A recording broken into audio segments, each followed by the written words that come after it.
Welcome to BuildBytesDaily.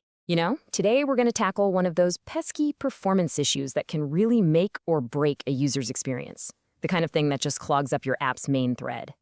So we're diving into two super powerful techniques that can just dramatically improve your app's responsiveness. And I mean, if you get these right, your applications are going to feel incredibly fast.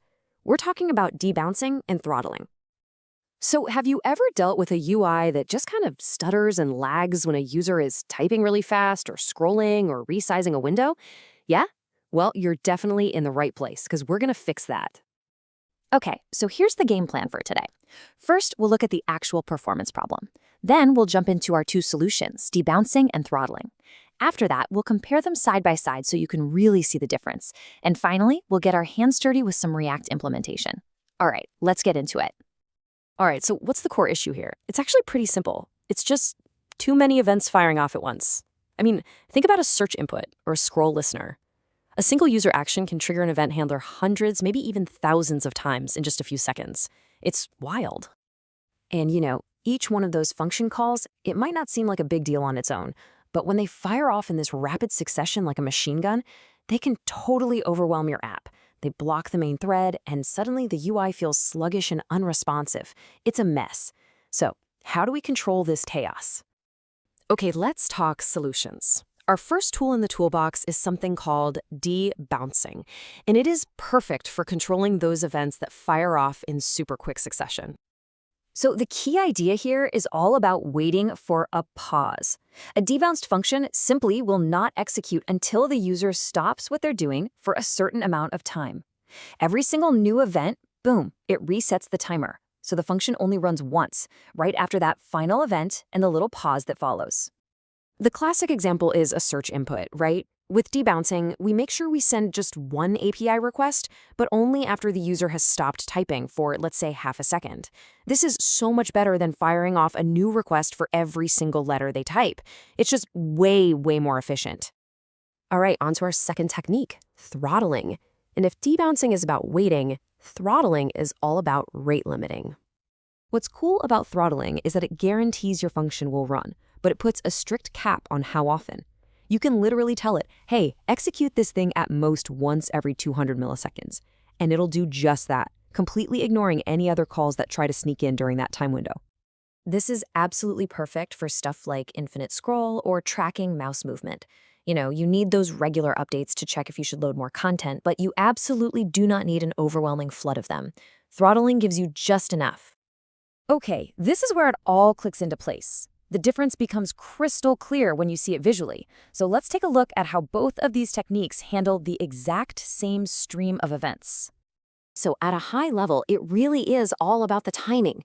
Debounce waits for that pause, right? It triggers after the user has stopped. Throttle, on the other hand, fires periodically during the action itself. Okay, so imagine this line here represents a user just going crazy, scrolling or typing super fast.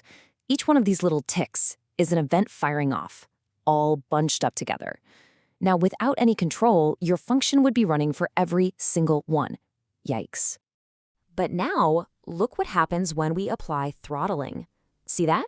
It picks one event to fire at the start of an interval, and then it just ignores everything else until the next interval kicks in.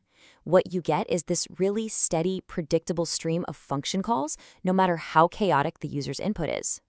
And then there's debounce, which, as you can see, is a completely different beast.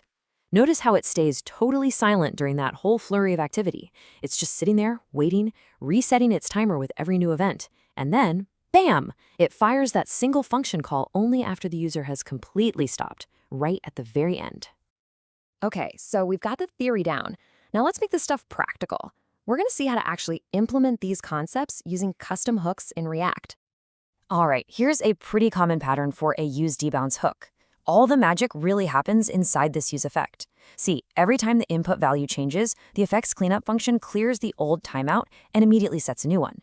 The debounced value state only gets updated inside that set timeout callback, which, well, it only gets to run if another change doesn't come in and clear it first. Pretty clever, right? And for useThrottle, using useRef is a really great choice for tracking whether a timeout is active. Now, why use ref? Well, unlike state, updating a ref doesn't trigger a re-render. This lets us check if we're kind of in cooldown without causing a bunch of unnecessary component updates. It's a neat trick to make sure our function only runs once per delay period. And here's how you'd actually put it to work. It's pretty straightforward. You grab the real-time text from the input, stick it in a state variable, but then you feed that variable into your useDebounce hook. The key is that your expensive useEffect, the one that fetches data, it only listens to the debounced text, so it only runs when the user has actually stopped typing. It's clean, it's simple, and wow, is it effective. So the big takeaway here is knowing when to use which. It really comes down to a clear choice. You're going to want to use Debounce when you care about the final state after a pause, think search suggestions or auto-saving a form.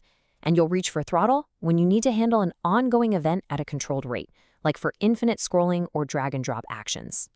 Hey, if this explainer helped you level up your understanding of app performance, do me a favor and hit that like and subscribe button for Build Bytes Daily. We'll be back soon to break down another complex topic into something simple. Thanks so much for watching.